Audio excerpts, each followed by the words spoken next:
anyisi. Pomposity, akia kaka wach pomposity gi dholuo.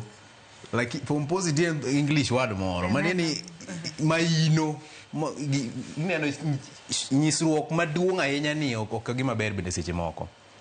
Dhi e court kata ndiko petition ok en gima tek manyaka ndik paper 100,000. Anyalo bedo gi pages 10.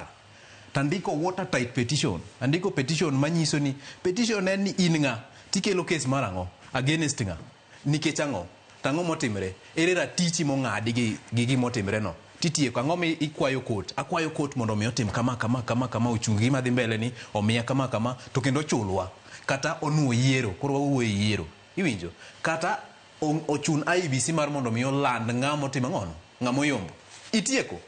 You don't have to bedo gi gik mang'eny ni koro I print papers mang'eny mikelo gi lori mano onge. Uchano tiyo mana kuro gi jotelo moko koso mana ke. Wabro riwore gi jotelo ng'eni lokruok bende nyaka wabed together nyaka wamany lwedo mopogore opogore mabiro kanachiel mar mondo mi wang'e kaka Kenya dhi.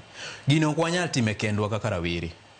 Nyaka wan gi ji mang'eny wan gi grube mopogore opogore. Wan gi josiasa mamoko ma bende waamini ni gin jok madwaro ber mar Kenya. To moko kuom gi nosebede kombe mag telo kae. Moko kuom gi bosebede kombe mag telo. Ere gima ngoni sani koro gi udhi bedo kod ito gi kel pogro. Nitie jotelo mosebede